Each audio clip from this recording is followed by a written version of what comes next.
Mesdames et messieurs, merci de votre fidélité. 13h, voici les titres de cette édition. Le 144e anniversaire de l'appel de Seydina Limamou Laye intensément vécu par la communauté laïenne. Le ministre de l'Intérieur, Maître Sidiki Kaba, a représenté le président de la République Macky Sall. Les prières étaient formulées autour de la stabilité politique et sociale du pays. C'est maintenant fait. La Côte d'Ivoire a décroché sa 3e étoile. Les éléphants ont remporté hier la CAN face au Nigeria de Busao. Partout dans le pays, c'est la liesse populaire pour célébrer le miracle ivoirien. Et puis dans cette édition, nous allons faire le point sur les résultats des programmes d'urgence Puma, PUDC, Promoville qui ont fini de redessiner la nouvelle carte du Sénégal sur fond d'équité territoriale grâce à ces puissants leviers de développement. Bonjour et bienvenue. Tout d'abord, en ouverture, célébration du 144e anniversaire de l'appel de Seydina Limamou, une cérémonie officielle empreinte de solennité et d'appel à la paix. La délégation gouvernementale a été conduite par le ministre de l'Intérieur, Maître Sidiki Kaba. L'accent a été mis sur la stabilité sociale et politique dans les différents discours. Le compte-rendu de Salou Seck. La cérémonie officielle constitue la dernière étape de la célébration du 144e anniversaire de l'appel de Seydina Limamou Laye. Pour l'occasion, le ministre de l'Intérieur a dirigé la délégation gouvernementale. Dans son discours, le coordinateur général de l'appel a salué l'appui du gouvernement pour la bonne organisation de l'événement. Selon lui, toutes les dispositions ont été prises par les services de l'État conformément aux engagements pris lors du CRD. Seydina Issa Laye Thiaw en a profité pour magnifier le travail du président de la République et son soutien constant. Dans son discours, le ministre de l'Intérieur est revenu sur l'importance de cet événement. Selon lui, cet événement permet de rappeler les enseignements du Mahdi. Pour lui, le choix d'un thème d'actualité qui porte sur l'unité et la stabilité sociale et politique est très important. Maître Sidiki Kaba est revenu sur l'appel au dialogue du chef de l'État pour un système électoral transparent et apaisé. Il en a profité pour transmettre les remerciements du chef de l'État et prier pour un Sénégal de paix. Prenant la parole, le porte-parole de la famille laïenne a d'abord abordé la vie et l'œuvre du Mahdi. Mamoudou Lamine Laye a invité les Sénégalais à cultiver la paix. Il a salué la présence des familles religieuses et l'appui de l'État pour la réussite de cet événement.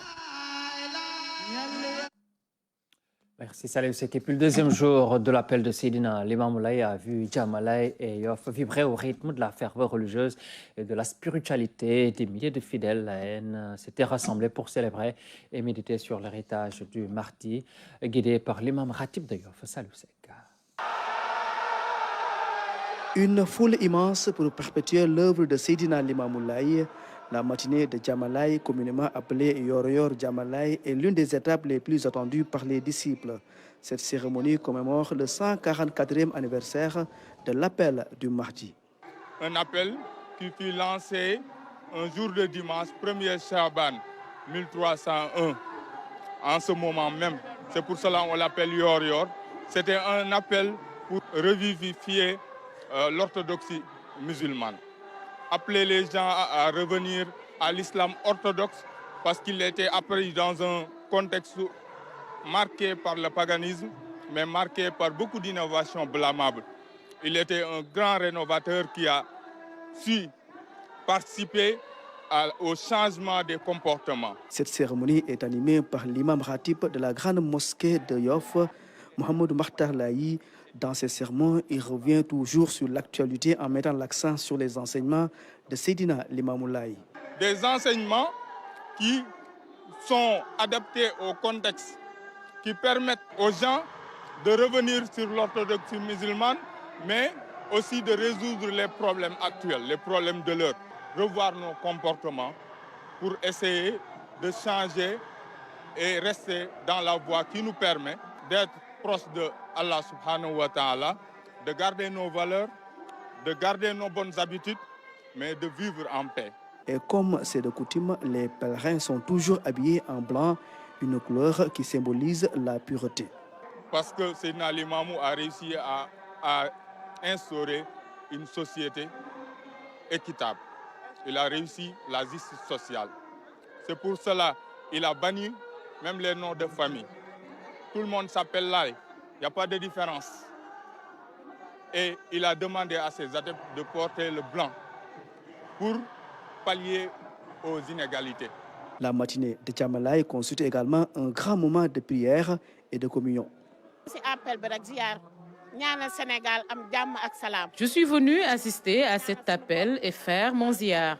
Ce sont des moments importants pour nous et on va en profiter et beaucoup prier pour la paix et la stabilité au Sénégal.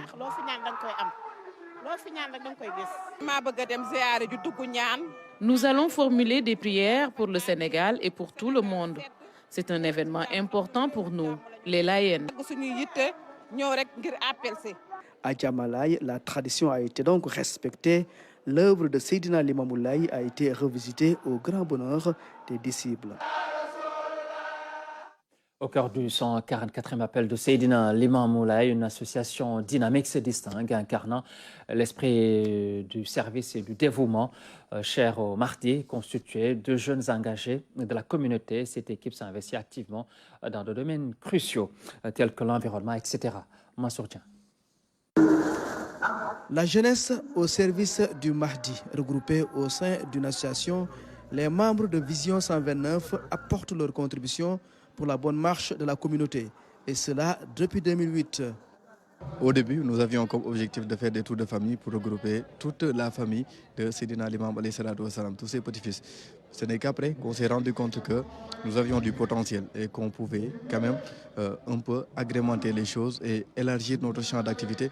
On a décidé d'inviter les fidèles et tous les croyants qui voulaient participer un peu à la construction de cette communauté, donc servir le Mahdi, comme notre slogan le dit. Et c'est à la suite de cela que nous nous sommes ouverts et que beaucoup de membres aussi sont venus rejoindre l'association. Et depuis lors, nous œuvrons carrément pour la bonne marche des activités de l'association. À l'approche de ce grand événement, ils ont mené beaucoup d'activités dans tous les villages.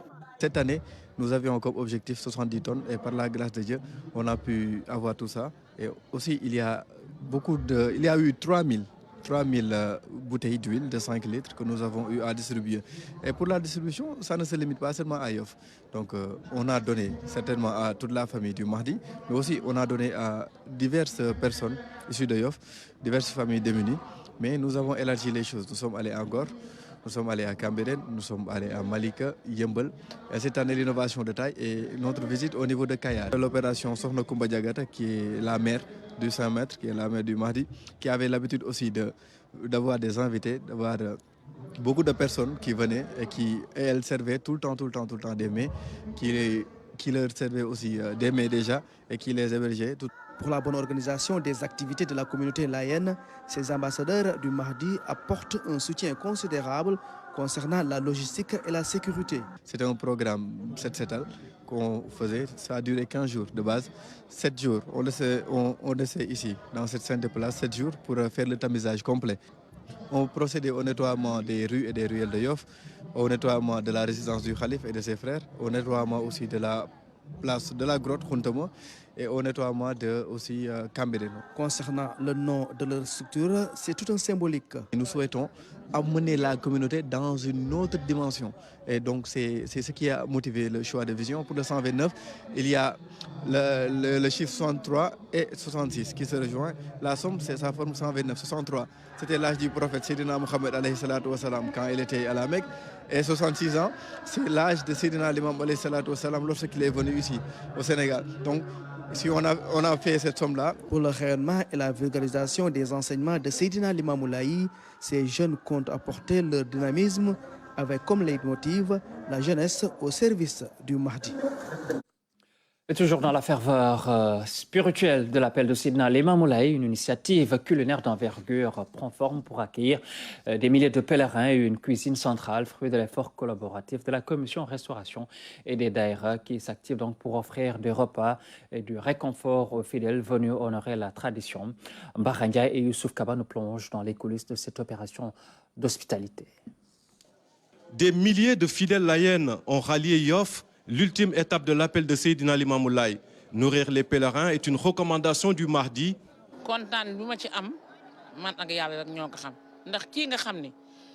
Je suis trop fière d'être là. Celui qui a fait l'appel, sa maman Koumba Ndoye Laye, avait l'habitude de cuisiner et de donner de la nourriture aux gens. Si on se met sur la même voie, on ne peut que s'en réjouir. Si on pouvait, l'appel allait durer plus de 2 jours.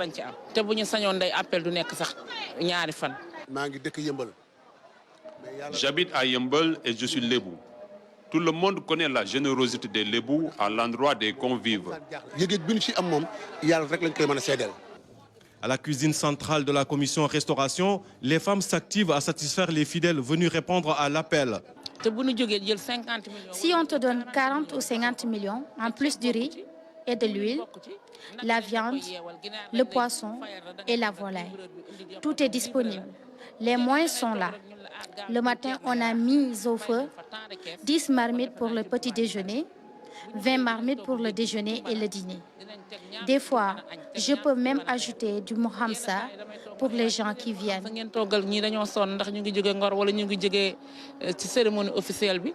Une autre cuisine visitée, celle du Daïra Groupe Bâche. Chaque appel du mardi, des mets succulents sont présentés aux pèlerins.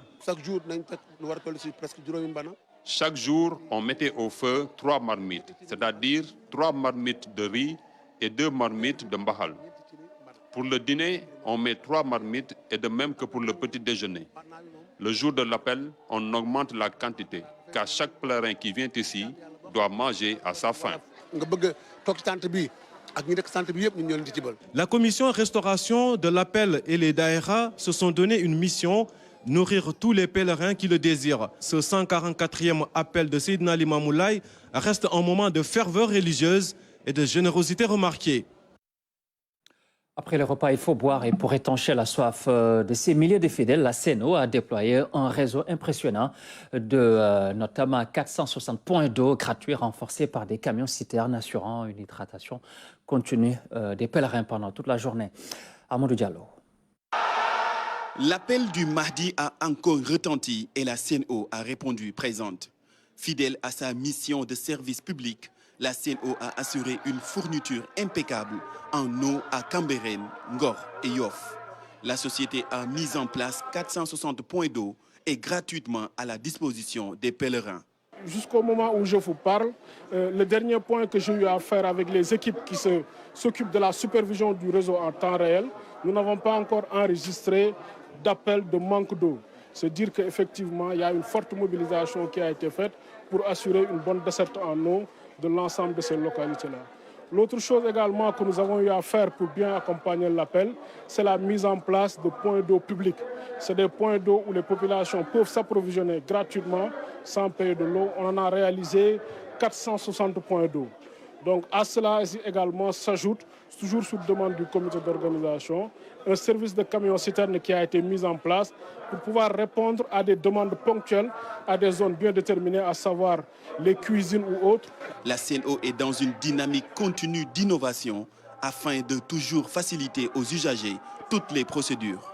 Nous, la direction clientèle aussi, nous venons dans cet événement pour partager nos transformations digitales, dont notre agence en ligne noflyceno.sn, qui va permettre à ses clients de pouvoir effectuer toutes les transactions, toutes les demandes qu'on peut effectuer dans une agence physique en ligne depuis chez eux. Donc qu'est-ce que ça veut dire? Faire une demande, faire une réclamation, partager une inquiétude, tout peut se faire maintenant depuis chez soi. Aussi, on a noué des partenariats avec les opérateurs comme Wave, Weasel Money, Orange Money, Proximo, Free Money pour faciliter nos transactions et les paiements de nos factures. La CNO a ainsi pris toutes les mesures pour un approvisionnement correct des pèlerins, sans oublier le domicile du Khalif des Layènes et l'ensemble des membres de la famille de Seydina Limamou Laye Al-Mahdi. Voilà, merci beaucoup Armando Diallo. À présent, les échos de la Coupe d'Afrique des Nations avec le triomphe des Ivoiriens. Les éléphants donc, qui décrochent leur 3e étoile dans cette finale palpitante hier contre le Nigeria de buts à 1. Un moment de gloire pour les éléphants qui ont vu leur équipe nationale s'imposer avec brio. Le résumé du match avec Armando Diallo. La Côte d'Ivoire, champion d'Afrique pour la 3e fois de son histoire. Mais ce titre-là à domicile a une saveur toute particulière. La Côte d'Ivoire est champion d'Afrique. Les éléphants remportent la CAN 2023. Ils ont battu le Nigeria par 2 buts à 1. Une performance exceptionnelle. Les miraculés deviennent maîtres du continent. Un scénario incroyable. La Côte d'Ivoire accroche la 3e étoile sur son maillot. Les Ivoiriens y ont vu quelque chose puisqu'ils gagnent à domicile la 34e édition de la Coupe d'Afrique des Nations. Au début du match, ce sont les Ivoiriens qui donnent le ton. Dès la 7e minute, Adingra provoque mais frappe au-dessus. 21e minute, Max Allais Gradel se signale par un geste acrobatique, mais le ballon finit dans le petit filet. Adingra se montre encore à la 34e minute. Il se présente face à Wabali. Le gardien nigérien gagne le duel. Les Super Eagles se réveillent. Zeidou voit sa frappe contrée par Kosunu. 1 minute plus tard, le Nigeria ouvre le score. Trost Ikong marque de la tête. Ikong prend le dessus sur Aurier après ce corner. 1-0 pour le Nigeria. Trost Ikong inscrit ainsi son 3e but dans cette CAN. Peu avant la mi-temps, Osimhen semble être blessé, mais le cyborg tient debout et retrouve ses partenaires.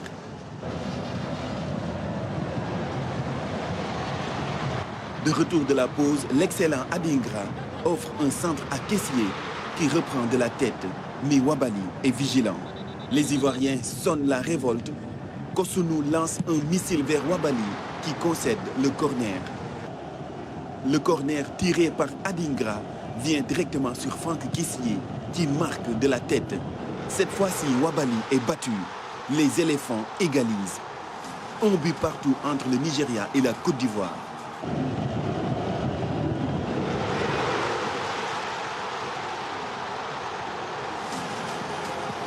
Le barrissement des éléphants envahit tout le stade. L'égalisation donne de l'envergure aux Ivoiriens. Ils continuent d'attaquer.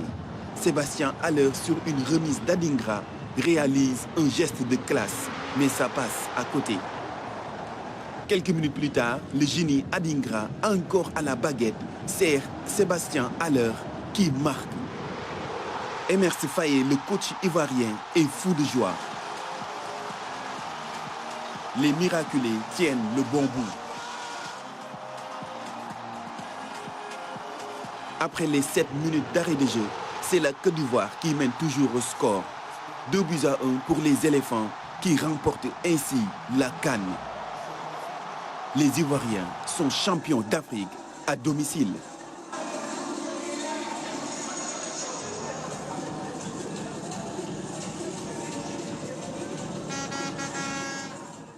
Et puis, à la suite de ce sacre des Ivoiriens, le coach des éléphants, Emers Faye et son attaquant donc, ont réagi sur cette belle victoire historique sur 3e étoile. Nous les écoutons. Ils étaient en conférence de presse avec donc Adingra. Je suis très content et très fier du groupe aussi, parce qu'on a été repêchés. C'était pas facile, mais avec le mental, on a pu se mettre ensemble et voilà, ça a payé. Aujourd'hui, on est champion d'Afrique. Personnellement, il peut dire c'est une grâce de Dieu, parce que au départ, j'étais blessé. À 2 jours de la liste, j'étais blessé. Donc voilà, malgré ça, le coach m'a fait confiance et il m'a appelé. Donc voilà, je peux dire merci à Dieu et tout. C'est plus qu'un conte de fées. C'est plus qu'un conte de fées. Franchement, j'ai du mal à réaliser encore qu'on l'a fait. Quand je repense à tout ce qu'on a vécu, tout ce qu'on a traversé pendant la compétition, les moments difficiles, les moments où on a été mené, les moments où on est revenu à la dernière minute, c'est extraordinaire. C'est une chance énorme. On est des miraculés. On a été chercher la coupe parce qu'on n'a rien lâché, parce qu'on s'est battu jusqu'au bout et on a montré qu'on était des hommes et qu'on savait rebondir malgré les coups durs. J'arrive même pas à mesurer ma joie. Franchement, c'est énorme. C'est énorme ce qui m'arrive. Je rêvais de gagner la CAN en tant que joueur. Je l'ai pas fait. J'ai pas su le faire. Et là, j'ai eu une opportunité de le faire en tant qu'entraîneur. Et malgré le fait que c'est arrivé dans des circonstances particulières, hein, bizarres, parce que le jour de mon anniversaire, je dois je dois encaisser le départ de Jean-Louis, que je félicite aussi parce que c'est aussi sa victoire. Et prendre l'équipe alors qu'on n'est pas sûr d'être qualifié encore. Donc ça a été un anniversaire particulier, mais voilà, par la grâce de Dieu, on a eu une deuxième chance. On l'a saisi à fond, on a joué notre coup à fond et on n'a rien lâché pour aller chercher la coupe. Voilà, le sélectionneur Emers Faé avec son joueur Adingra qui était en conférence de presse. Serge Aurier a dit tout son bonheur en zone mixte. C'est l'un des rares Ivoiriens qui s'est prêté au jeu des questions-réponses avec les journalistes. Aurier fait désormais partie des doubles champions d'Afrique après 2015. Le voilà, donc nouveau champion avec l'équipe. On l'écoute, il est au micro d'Ibrahim Mboup. De loin, avec toutes les situations qu'on a eues durant les 2 semaines-là, aujourd'hui, on est récompensé. Je pense que c'est mérité. C'est mérité. Tout ce qui nous arrive aujourd'hui, c'est mérité. On a eu le temps de faire notre propre autocritique. Et puis derrière, il fallait juste être moins ridicule que les phases d'épaule. C'est ce qu'on a fait avec un état d'esprit magnifique. Et puis voilà, on est content. Écoutez, pour l'instant, franchement, j'essaie juste de profiter de ce moment-là, avec cette génération qui la gagne pour la première fois. Je suis content pour eux parce que le discours à chaque fois, c'était d'y croire, parce que ce qu'il y a au bout, c'est magnifique. Donc, ils vont enfin le vivre et ils vont me donner raison. Parce que j'ai été chiant par moments, c'est vrai. Mais je pense qu'à la fin, je les attends. J'attends juste que ça commence et je vais leur poser la question à chacun. Mais je suis très content pour eux parce que, comme j'ai dit, on a vu beaucoup de jeunes pleurer à l'hôtel après le match, etc. C'était difficile de consoler tout le monde, de remettre tout le monde dans le bain pour repartir. Mais ce soir, franchement, on est content et on donne de la joie aux Ivoiriens, à notre peuple, notre propre CAN. Il n'y a rien d'autre à dire. Donc Serge Aurier qui est au micro d'Ibrahim Mboup en zone mixte. Après plus de 2 heures de célébration sur la pelouse et dans les vestiaires, les champions d'Afrique ont prolongé la fête en zone mixte. Chants et danses ou encore des selfies au menu. Au moment de retrouver le bus et rentrer à l'hôtel, on vous laisse vivre cette ambiance.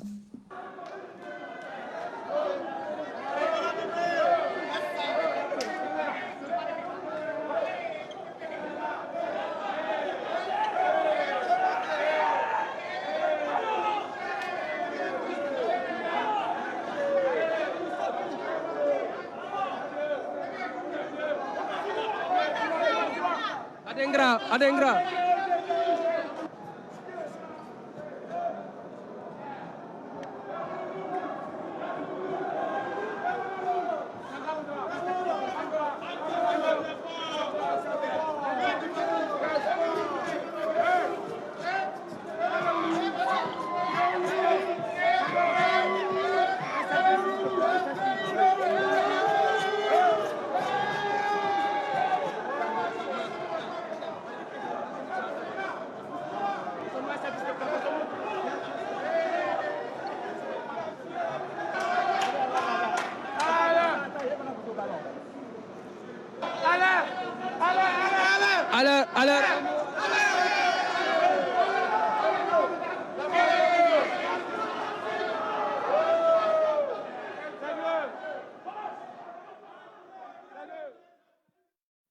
Voilà, donc c'était l'ambiance avec les champions d'Afrique. Et puis un peu plus avant, au coup de sifflet final, les supporters ivoiriens étaient fous de joie.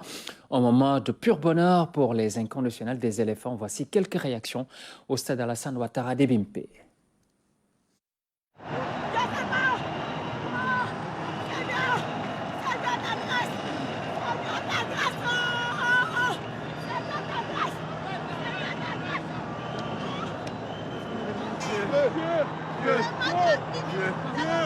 Merci. Merci mon Dieu. Merci Seigneur. Merci le héros, c'est la Côte d'Ivoire. Merci. Quand nous menons 1-0, il a dit que le match va finir 2-1. Le match va finir 2-1. C'est Dieu qui est fort. Merci. Tout le monde a prié. Merci au président. Merci à Dieu. La haoula wa la quwwata illa billah. La haoula wa la quwwata illa billah. Je dis, nous venons de remporter cette coupe. Nous revenons remporter cette coupe. Bravo aux enfants. Bravo à la Côte d'Ivoire.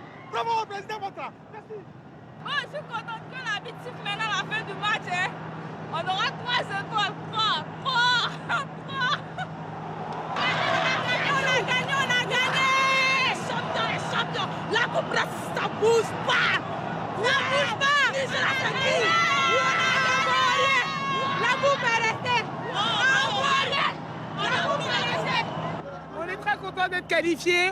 On valait rien, mais on est qualifiés. On est champion d'Afrique. On est très content. Merci. Oui, c'est un match super bien. On est fiers des Ivoiriens, fiers. Nous avons vécu tous les matchs avec la Côte d'Ivoire. Les frustrations, la défaite, on a subi tout ça avec notre équipe. Mais on est resté avec eux, on est resté soudés. Et la Côte d'Ivoire a montré à la face du monde qu'on peut revenir de loin et gagner la coupe chez nous. Bravo. On est champion, Ivoirien, on est champion. Ivoirien, mais on est avant. Côte d'Ivoire, champion de l'effort. On a été humiliés. Aujourd'hui, Dieu nous a fait grâce. Le coach MF Faye a reconstitué une nouvelle équipe. Il a galvanisé les jeunes. Et aujourd'hui, on rend gloire à Dieu parce qu'il nous a donné cette victoire-là. Et on dit merci au président Ado. Vive la Côte d'Ivoire! Voilà, donc c'était l'ambiance au stade Alassane Ouattara d'Ebimpe avec donc les supporters des éléphants. Après une résurrection inespérée, la Côte d'Ivoire est maintenant au paradis. Les éléphants succèdent aux Lions du Sénégal au terme d'un match maîtrisé face aux Super Eagles. Un exploit retentissant qui donne une 3e étoile à la Côte d'Ivoire. CAN, le miracle du sac ivoirien. C'est une chronique signée Omar Diaw. Les lampions vont s'éteindre sur cette 34e édition de la Coupe d'Afrique des Nations de football. Une des plus réussies, tant au plan organisationnel que de la qualité des confrontations. L'issue peut paraître paradoxale, curieuse, surprenante, invraisemblable, anecdotique au vu du début de la compétition. Que la Coupe reste en terre ivoirienne était une mince probabilité au regard du parcours laborieux des éléphants au premier tour. Après la raclée, la correction administrée par la Guinée équatoriale, on ne donnait plus cher de la peau des poulains de Jean-Louis Gasset, remplacé au pied levé par Emers Faye. Grâce au Maroc, la Côte d'Ivoire est repêchée in extremis pour jouer les 8e de finale devant le champion en titre qui a fait le plein de points et de buts dans la première partie du tournoi. Face au Sénégal, hyper favori, la Côte d'Ivoire déjoue les pronostics. Aurions-nous vendu la peau de l'ours ou de l'éléphant plutôt? Le champion rend son trophée. Quand on bat le champion, on ne se fixe que la borne supérieure. L'idée d'aller jusqu'au bout a sans doute germé le soir de la résurrection. Quant au bienfaiteur qui a rendu le miracle possible, le Maroc, il est rentré en même temps que l'Égypte et le Sénégal. Le football nord-africain perd du terrain. Pharaon, Lion de l'Atlas, Aigle de Carthage, Fennec n'ont pas réussi la traversée du désert saharien. Ce soir, les dieux du stade ont choisi les éléphants. Pourtant, organiser n'est pas toujours synonyme de sac. En 2000, au Lagos National Stadium, les Super Eagles de Djidji Okocha et de Nwankwo Kanu avaient perdu devant les indomptables de Patrick Mboma et de Samuel Eto'o-Fils. Pour dire que l'histoire ne se répète pas toujours. Pour la 3e fois. Voilà donc les Ivoiriens qui décrochent leur 3e étoile avec cette CAN 2023 chez eux.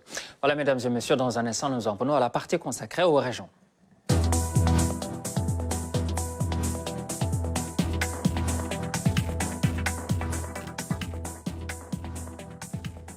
C'est pour parler d'élevage des génisses gestantes au fort potentiel laitier qui ont été réceptionnés par le ministre de l'Élevage et des Productions animales. Plus de 1000 têtes qui serviront de levier supplémentaire dans la politique de réduction de la facture laitière du Sénégal. Le compte-rendu de Lamine Touré. Une bergerie flottante au port autonome de Dakar. Ces animaux sont dans un bateau en provenance de la France. Ils sont convoyés au Sénégal par l'Association nationale pour l'intensification de la production laitière. Aujourd'hui, nous sommes là pour réceptionner pas moins de 1350 génisses gestantes, à peu près 300 chèvres laitières et une centaine de moutons laitiers.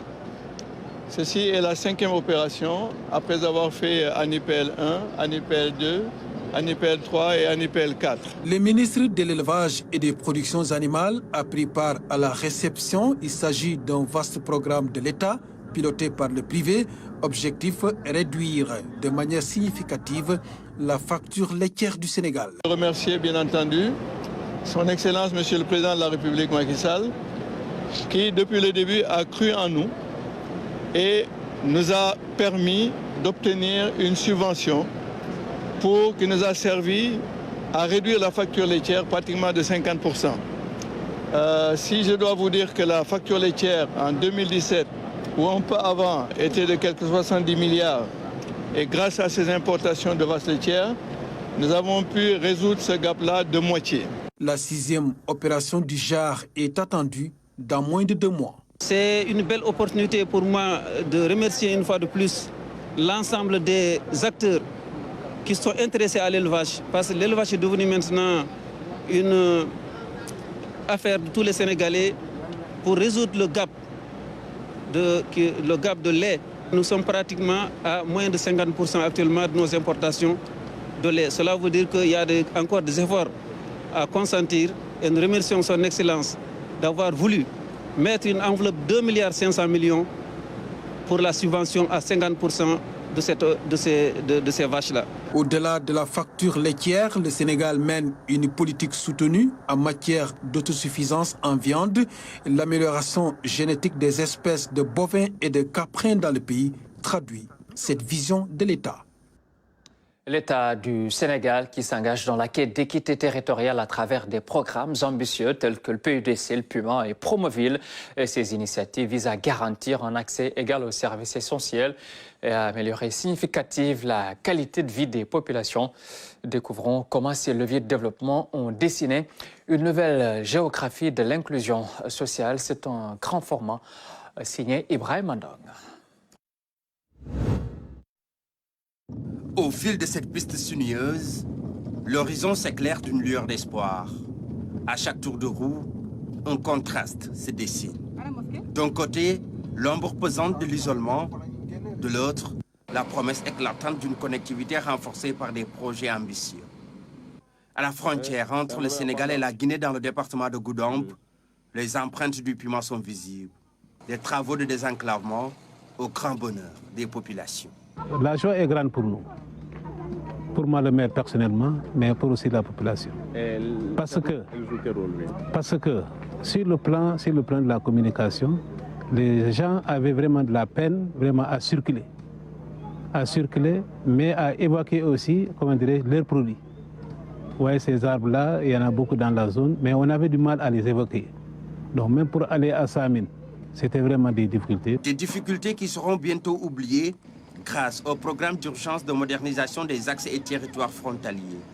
Un programme avec plusieurs composantes. Parmi les composantes du PUMA, le volet désenclavement est un volet extrêmement important puisqu'il s'agit du désenclavement physique, désenclavement donc routier, fluvial, maritime et même téléphonique et numérique. C'est un certain nombre donc de secteurs que le PUMA est en train donc d'exécuter sur le terrain. Relativement maintenant à la mobilité concernant les pistes et les ouvrages de franchissement, effectivement, le PUMA a aujourd'hui au total réalisé 400 km de pistes et réalisé plus d'une dizaine donc, de ponts au niveau de ces zones. Des investissements importants dans les 10 régions frontalières où on note l'intervention du PUMA.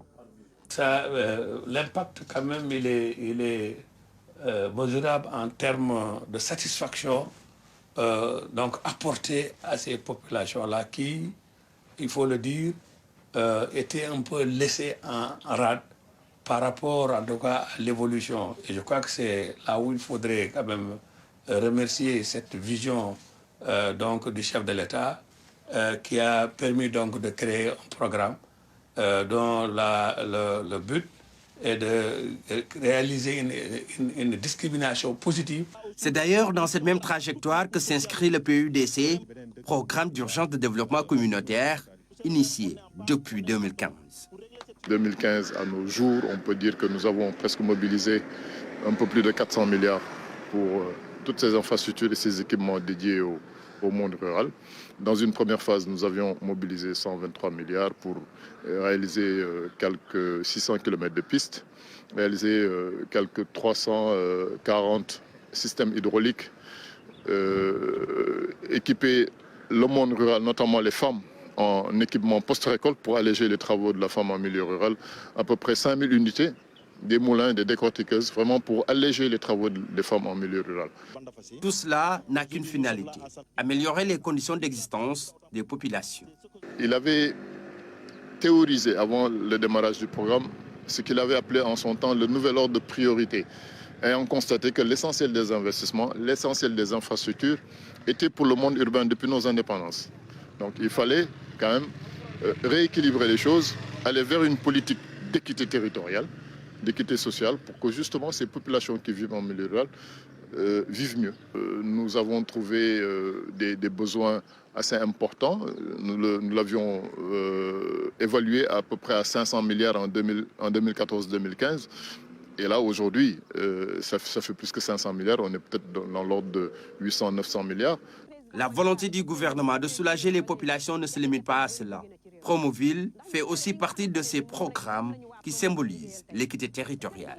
Au terme de ces 8 années d'existence, le programme Promoville a pu réaliser plus de 200 km de voiries aménagées, plus de 4000 lampadaires, un réseau de drainage sur cette voirie-là que nous avons réalisé, plus de 5 bassins qui ont été aménagés dans la banlieue de Dakar, 9 collecteurs pour pouvoir relier ces bassins qui ont été réalisés. Et toutes ces infrastructures, aussi bien de voiries que ces infrastructures sociales, ont bénéficié à plus de 3 millions de Sénégalais. Dans l'exécution de ce programme, les jeunes occupent une place importante. Le programme Réundaouni est bien pris en compte. Le programme, en plus de toutes ces infrastructures qui sont réalisées, intervient également sur le volet pavage du programme Réundaouni. Et à travers ce programme, nous avons pu réaliser plus de 240 000 m² de pavage, mais nous avons pu employer plus de 2000 jeunes dans les localités d'intervention. Alors, il est heureux de constater aujourd'hui que ces jeunes que nous avons employés dans le cadre du programme Réundaouni ont pu profiter de cette expérience-là pour pouvoir créer des entreprises où ils emploient d'autres jeunes, mais également qui leur permettent d'avoir des revenus, qui leur permettent de rester au Sénégal et qui est la preuve vivante qu'on peut vivre au Sénégal et trouver de l'emploi en tant que jeune Sénégalais. L'équité territoriale est un concept qui se veut principe d'aménagement à plusieurs échelles. La mise en œuvre d'un tel principe permet ainsi de corriger des situations marquées par l'injustice spatiale. Voilà, mesdames et messieurs, c'est la fin de ce journal. Merci de votre fidélité. Merci à toute l'équipe de coordination qui a préparé cette édition de ce matin. Mais dans un instant, je vous retrouve pour la version Wolof.